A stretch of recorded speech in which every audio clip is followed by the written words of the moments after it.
Welcome to day 2 of our 6 pillars to effective permanent weight loss. I'm going to make all the videos today, so I have lots of time this week to support you as you do your integration work.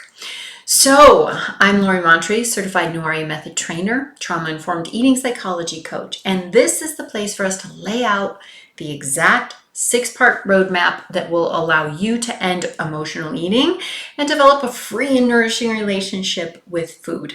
Now, these are the exact pillars that I spend 8 months teaching in my Freedom program.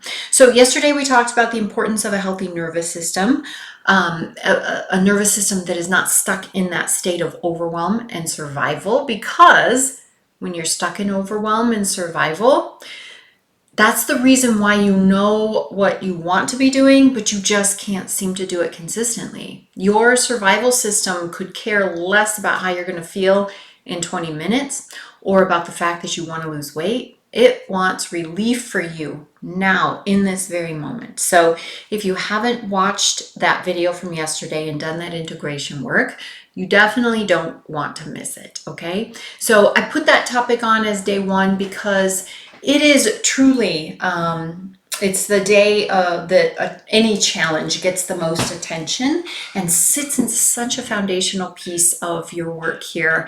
I don't want you to miss it, okay? You will not make progress if your nervous system is stuck in survival. It's just a fact.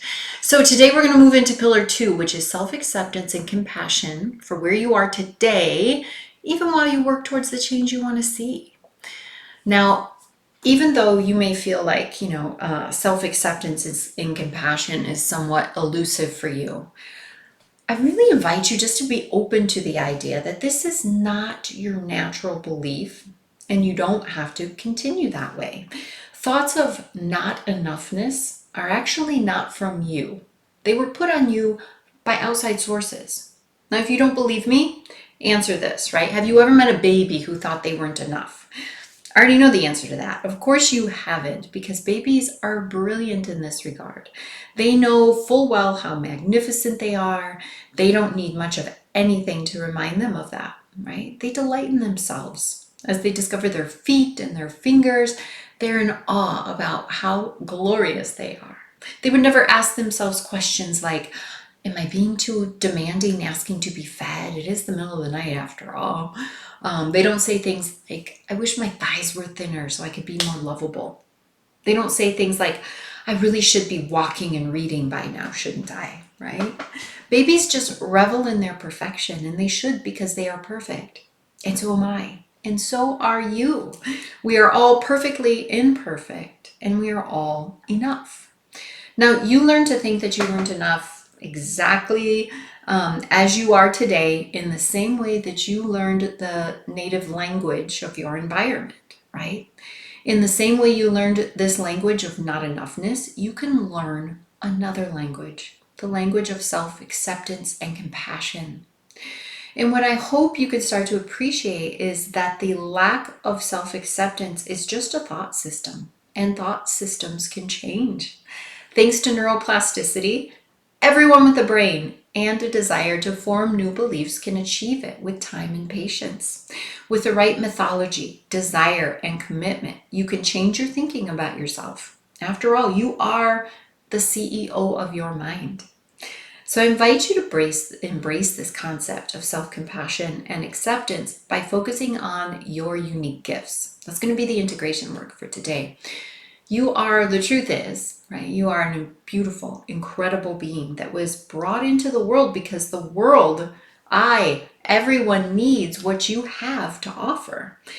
What you have when you shine your light is exactly what the world needs right now. So start by being curious and open to discovering what your gifts are so that you can give them the honor that they deserve. We often believe that in order to be worthy, we have to be good at everything. And so we fail to see the brilliance of the gifts that we have been given. None of us were put here with the responsibility to do everything and be everything. And yet that's the messaging we get and that we buy into. Due to our programming and influences from our do more and be more culture, it can be hard to accept places where we think that we aren't perfect or enough. Then we let those unrealistic and unnecessary expectations define us. We let them form our perception of ourselves and what we give our attention to. But the truth is, you have an incredible set of gifts, whatever they are, and the more you focus on these gifts, the more they will blossom and flourish under the world of self-acceptance and compassion. Embracing our unique beauty will allow each of us to bring our best to the table. It's a very well understood principle that your thoughts create your emotions, which in turn create your behavior. So when you're not appreciating yourself, when you're lacking self-acceptance and compassion, you feel unworthy and you act unworthy, right? Unworthy people don't jump out of bed in the morning excited for their day. They don't have the energy or the mental space to honor their bodies and choose healthy options for themselves. They have trouble enjoying anything, and they turn to food to feel better. They do not believe in their ability to change, and they remain stuck in their circumstances. It's important to understand, though, that when I talk about the importance of compassionate self-acceptance, I'm not talking about just giving up and simply resigning yourself to the current state of being, right? In my opinion, acceptance and giving up are on opposite ends of the spectrum. Acceptance involves giving up the scorn and shame in order to embrace the glorious aspects of your being. You're not a body. You are not some to-do list of checked off items. You're something far greater and much more profound. You are you. Developing self-acceptance and compassion is a must for releasing weight and overcoming your challenges with food, because we take care of the things we love.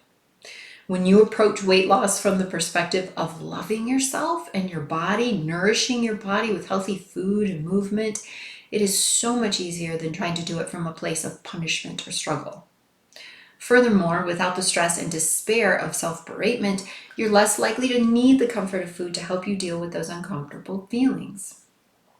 As I mentioned in the beginning of this video, self-acceptance and compassion is one of the most important pillars in changing your relationship with food and body so that you can lose weight effectively and permanently.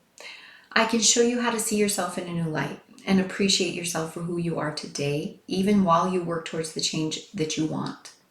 Now, as you work on this pillar and the others, it's important to get some support and guidance so you can get that during this challenge, during these 6 days, by posting in the Facebook group, reaching out by email, or scheduling a free 15-minute laser coaching session where we can target what's most challenging for you.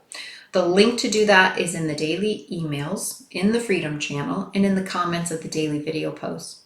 So I really encourage you to take advantage of the support that I'm offering this week. It can lead to real shifts and ultimately to your freedom.